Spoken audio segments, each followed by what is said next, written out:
আজকে আমি তোমাদের সাথে আমার মায়ের হাতের কচু শাক রান্নার রেসিপিটি শেয়ার করব। আর কচু শাক কিন্তু ইলিশ মাছের মাথা দিয়ে রান্না করছে। তো প্রথমেই কিন্তু মা এইগুলো সেদ্ধ করার জন্য দিয়ে দিচ্ছে কড়াইতে, কিন্তু একটু ঢেকে দিলেই দেখা যাবে একদম নরম হয়ে গলে গিয়েছে। তো কিছু সময় ঢেকে রাখার পর এই দেখো এমনিতেই কিন্তু গলে গেছে, ভিতর থেকে জলও বের হয়েছে। এখন এই জলটা থেকে ভালোভাবে ছেঁকে নিতে হবে, জল যেন না থাকে। এই জলটা ফেলে দিলে আর গলা চুলকাবে না। আর এই ফাঁকে ইলিশ মাছের মাথাটা ভেজে নিচ্ছে। আর ইলিশ মাছের মাথা দিয়ে এই শাক রান্না করলে কিন্তু খুবই মজা লাগে খেতে। আর কড়াইতে তেল গরম হয়ে গেছে, এখন মাছটা ভেজে নিচ্ছে, মানে মাছের মাথা এপিট ওপিট করে ভালোভাবে ভেজে নিয়েছে। আর এই দেখো জল ছড়িয়ে এভাবে রেখে দিয়েছে, বাকি জলটুকু নিচে গিয়ে জমা হয়েছে। আর এখন রান্না শুরু করে দিয়েছে। প্রথমেই জিরা ফোড়ন দিয়ে দিল, আর এরপর কচুগুলো দিয়ে দিচ্ছে। অল্প অল্প করে সবটুকুই দিয়ে দিবে। এক কড়াই কচু থেকে সেদ্ধ করার পর এতটুকু কচু হয়েছে। আমার কাছে তো এই কচুটা খেতে খুবই ভালো লাগে। কাঁচামরিচটা একটু বেশি পরিমাণে দিয়েছি, কারণ এই কচুতে যদি ঝাল না হয় একদমই খেতে ভালো লাগে না। আমার পরিবারের সবাই কিন্তু এই কচু খেতে খুবই ভালোবাসে। ইলিশ মাছের মাথা সাথে থাকলে তো কোনো কথাই নেই, খুবই মজা লাগে, অনেক সুন্দর একটা ফ্লেভার পাওয়া যায়।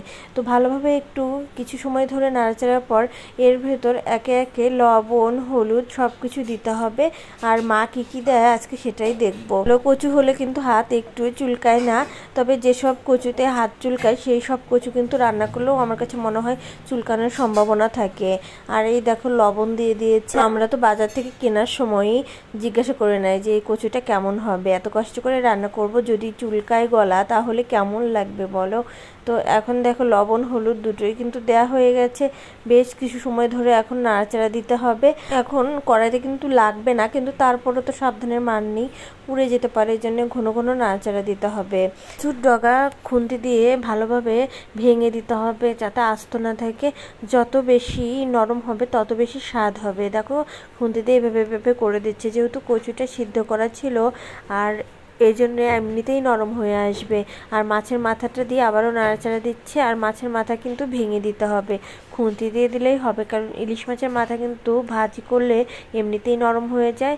আর দেখো নামানোর আগে কিন্তু মা জিরা গুঁড়া দিয়ে দিচ্ছে। জিরা গুঁড়াটা দিলে কিন্তু সুন্দর ফ্লেভার পাওয়া যায়। ভাজা জিরার গুঁড়া কিন্তু অবশ্যই তোমরা দিবে। তারপরে দেখো মাছের মাথা যতটুকু ছিল ততটুকুই, মানে যতটা সম্ভব ভেঙে দিয়েছে। এখন একটা পাত্রে নামিয়ে নেব। এখানে প্রচুর বৃষ্টি শুরু হয়েছে, জানি না যে কবে থামবে। তো এই দেখো রান্না হয়ে গেছে। আর এরপর পাত্রে নামিয়ে নিয়ে এসে আমি একটু ভিডিও করতেছি। রান্নার রেসিপিটি তোমাদের কেমন লাগলো অবশ্যই একটু ছোট্ট কমেন্ট করে জানিয়ে যাবে। আমি সবসময় চেষ্টা করি তোমাদের ঘরে যা থাকে সেই সব মশলা দিয়েই রান্না করতে।